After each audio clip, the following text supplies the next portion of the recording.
Praise lord, దేవుని స్తోత్రం, హల్లెలూయా. Hosanna వైఎస్ఎస్బీ ministry పరిచయ తరపున మీ అందరికి శుభాభివందనాలండి. ఉదయకాలం వేళ దేవుని వాక్యాన్ని ధ్యానం చేద్దాం.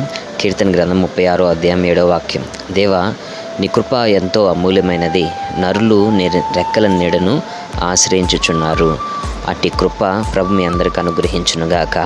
ఆమేన్. ప్రియమైన దేవుని బిడ్డలారా, ఇక్కడ నరులు నీ రెక్కల నీడని ఆశ్రయిస్తున్నారు.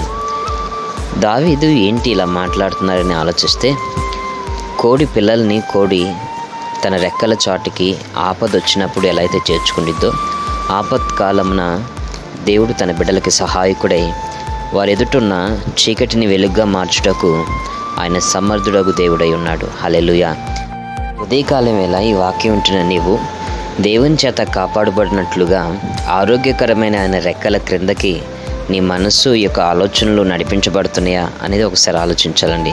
యెషయా గ్రంథము 31వ అధ్యాయము 5వ వాక్యంలో మనం చూస్తేనండి, ఇక్కడ పక్షులు తమ పిల్లల్ని కాపాడినట్లు అనేసి ఇక్కడ మనం చూస్తున్నాం. అంటే పక్షులు ఎగురుచు తమ పిల్లల్ని కాపాడినట్లు సైన్యం అధిపతి యెహోవా యెరూషలేమును కాపాడును, దాన్ని కాపాడుచు విడిపించును, దానికి హాని చేయక తప్పించుచుండును. ఇక్కడ దేవుడు తన బిడ్డల్ని, పక్షులు తమ పిల్లల్ని ఎలా అయితే కాపాడుతాయో అట్లాగే దేవుడు ఆయన రెక్కల నీడకొచ్చిన తన బిడ్డలైన వారిని కాపాడుతాడన్న వాస్తవాన్ని గ్రహించాలి. ఏ ఆపద, ఏ చీకటి, ఎటువంటి ప్రతికూలమైన పరిస్థితులు నీకు నెమ్మది లేకుండా చేస్తున్నాయో నాకైతే తెలియదు, కానీ రక్షణాదారుడగు దేవుడు తన రక్షణ కరములు చాపి ఊహించలేని రక్షణ కార్యాలు మీ కుటుంబాల్లో జరిగించి నడిపించునుగాక. అట్టి కృపతోటి ప్రభు ఉదయకాలం వేళ మిమ్మల్ని నింపునుగాక. ప్రియమైన దేవుని బిడ్డలారా, నీవు నరుల్ని ఆశ్రయించుట కంటే యెహోవాను ఆశ్రయించడం మేలండి.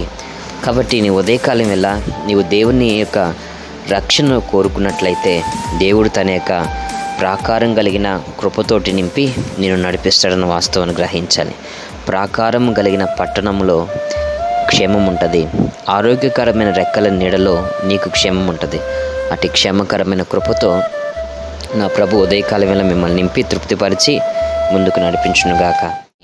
ఆయన వాక్యంలో మీ జీవితాలు స్థిరపరిచి నడిపించే రీతిగా మీ కొరకు చిన్న ప్రార్థన. కృపా సత్య సంపూర్ణకు దేవా, మీకు స్తుతి స్తోత్రం చెల్లిస్తున్నాం.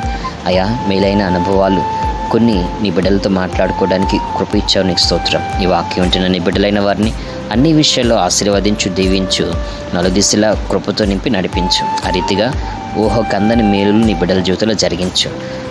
జనులు ఎదుట నిన్ను ఆశ్రయించిన వారు అయిన నీ బిడ్డలు ప్రార్థన చేసిన ప్రతి కార్యాలు పొంది నీ సాక్షిగా నిలిచినట్లుగా సహాయం చేయమని, అసాధ్యమైన కార్యాలు సుసాధ్యం చేయమని, కన్నీళ్ళని సంతోషంగా మార్చు, నిందకి ప్రతిగా ఘనత అయా రెట్టింపుగా కృపనిచ్చే దేవుడివి.